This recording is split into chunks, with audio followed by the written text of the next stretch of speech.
What's up, small business heroes? I'm so excited for this unique episode. So, as you know, I'm so proud of our signature PR program I built for small businesses. It's called the PR Starter Pack.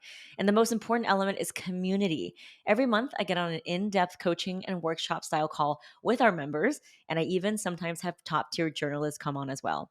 Through these calls, questions are being answered. We're getting pitch reviews, feedback, and learning from each other is really spectacular, right? So I've compiled some of the questions that I get on actual coaching calls in hopes that it can help you start your PR journey. Remember, this is a $10,000 an hour task that we are building, a skill that we are building, knowing how to communicate our brand with relevance to get that hell yes from anyone on the other side. So PR is something that builds long-term ROI for your business. It's a long term asset, unlike social media that's not searchable. And that is why it's so important to do this work. I hope that this episode of some of the questions in the actual call will inspire you to start your journey. And if you want to come on these calls and meet me and our other members to get your questions asked, go to prstarterpack.com or just do a search for PR Starter Pack. I cannot wait to welcome you into our community so that you can ask your questions. Now, let's get into the episode.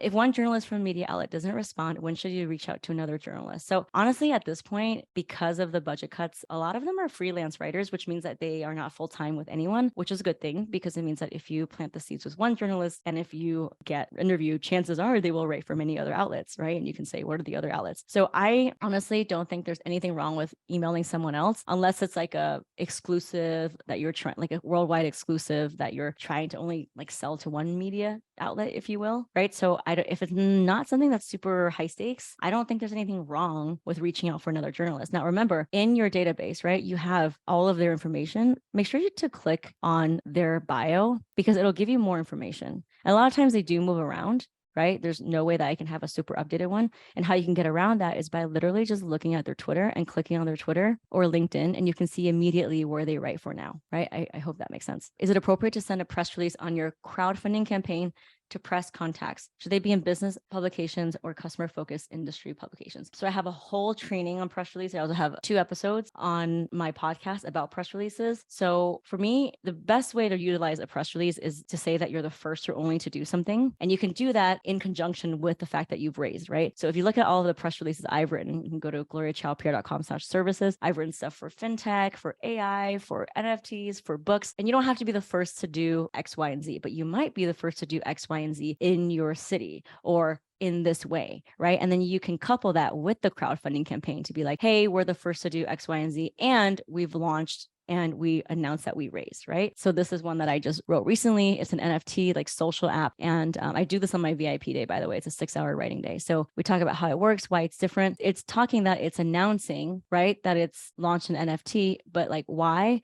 To empower users to own their data. And then the subheadline talks about the how. The headline is the what, the subheadline is the how. So talk about how you are the first to do something. I wouldn't do a press release announcement just to say that you've, launched your crowdfunding campaign because it's not cheap to release a press release, right? So if you can couple 2 or 3 different things in there, that would be really great. What are you saying to follow up? After following up, I'm out of things to say. So I guess my question is, what are your open rates and what is a DM open rate? So I would definitely email and test your subject lines, go with the winning subject line, and then DM right away, right? And I would follow up probably once a week. And if they're opening it multiple times, it means that they're interested. They just don't have a place for it right now. If they're not opening at all, it means that you're either not getting through their spam filter or you need to just refresh your angles, right? So, and Dr. Nora knows this as well. I'm sure she's followed up a couple of times, but then the news cycle is always changing, right? The different seasons, the different reasons.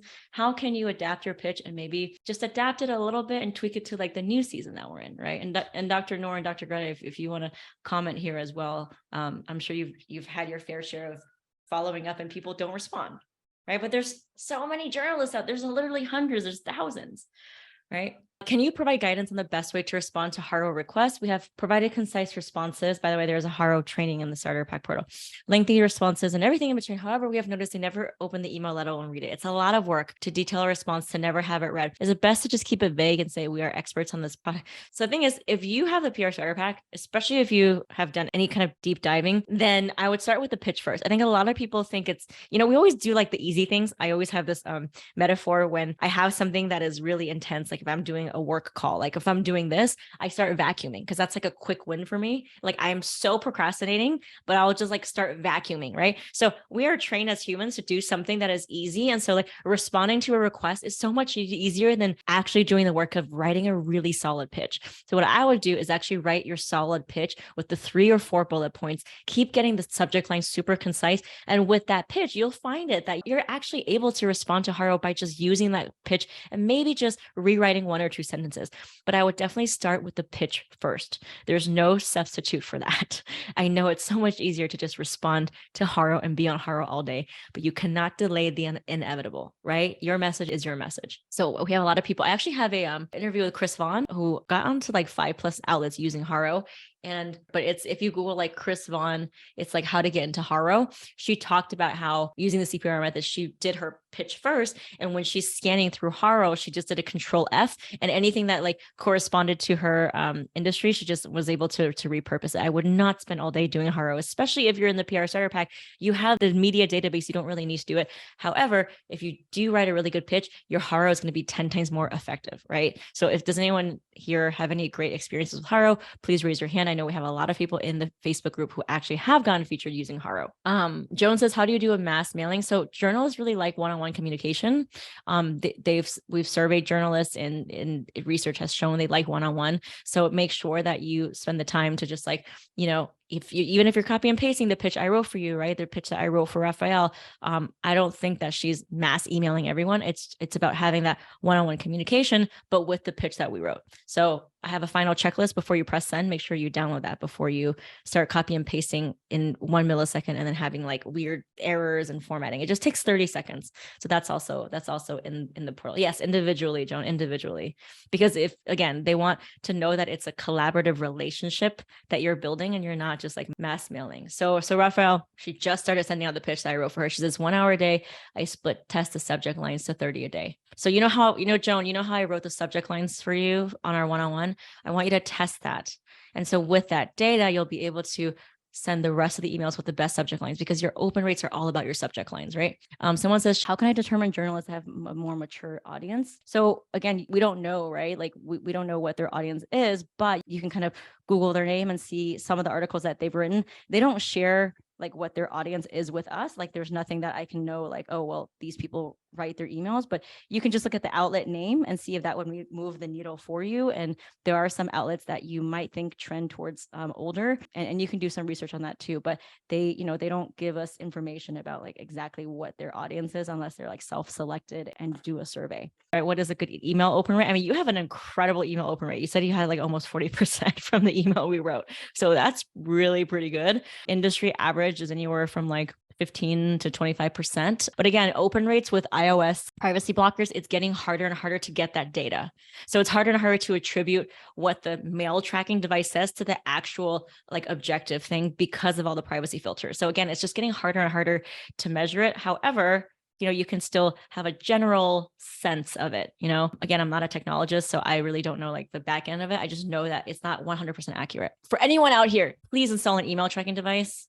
And also do not send a mass email. Email them one by one by first subject line testing. I would send 10 emails with one subject line and another 10 emails with a variation of the subject line that says something similar, and then see which one has the highest open rates, and then send the remaining of the emails on that so that you can really increase your chances of getting that email open. Because if your email is not being opened, it's not being read, right? And this is something we do on our one-on-ones is I actually write for you 3 to 4 subject lines that I want you to test.